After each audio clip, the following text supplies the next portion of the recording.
कि शील समाधि प्रज्ञा ये तो हमारा जो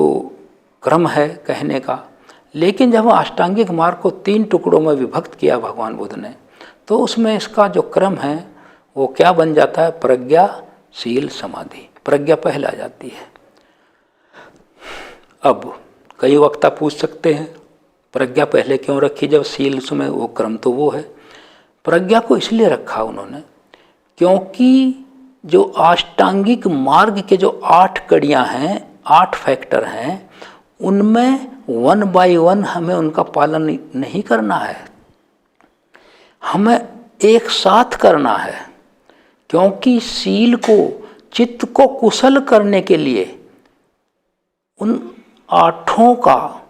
अनुपालन, परिशीलन, रियलाइजेशन और उनको जानना, वो एक समय में हर क्षण प्रति क्षण वो साथ साथ ही चलता है। दूसरे शब्दों में वो जैसे कोई बीमारी है उसमें 8 प्रकार की जड़ी बूटी से कोई डिकॉक्शन या काढ़ा बना कर देता है, तो उसमें तो हर एक जड़ी बूटी का रोल हो गया। किसी नुस्खे की डिकॉक्शन जो है, काढ़े का नुस्खा अगर ये है कि उसमें 8 चीज़ होंगी,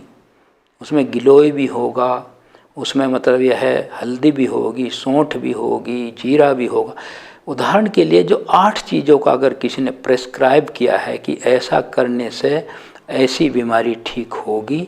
तो वो अवयव जो हैं अपना अपना महत्व रखते हैं। इसी तरह अष्टांगिक मार्ग की जो 8 कड़ियाँ हैं, किसी भी अकुशल विचार का निरोध करने के लिए या हमारी अविद्या का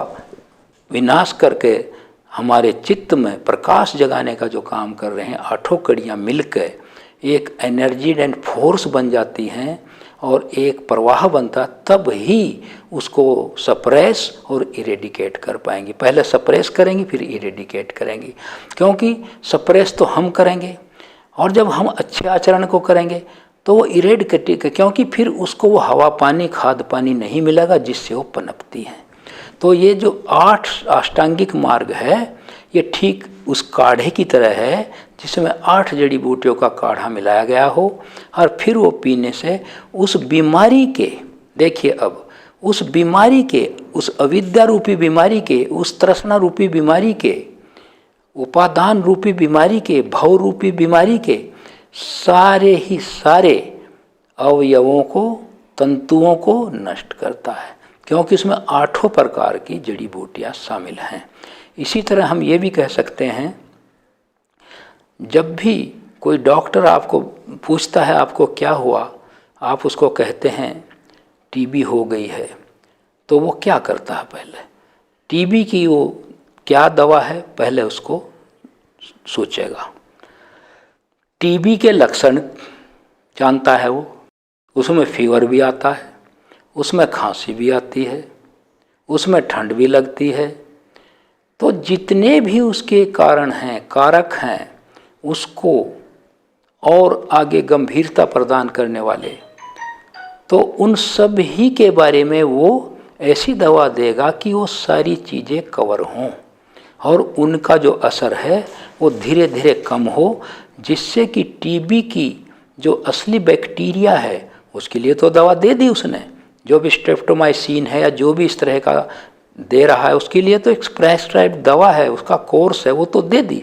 लेकिन बुखार भी ना आए, फिर बुखार के लिए क्रोसिन दे दी, खांसी के लिए भी कुछ उन्होंने आपको सुझाव दिया, लिख दिया, ताकि ओवरऑल उस बीमारी को आप एक साथ छीन कर सकें और उसके एक साथ ही कन्वेल्स स्वस्थ होने की दिशा में आप अपने डाइट के अनुसार, दवा के अनुसार उबर सकें उससे। तो अष्टांगिक मार्ग जो है वो इसी तरह का काढ़ा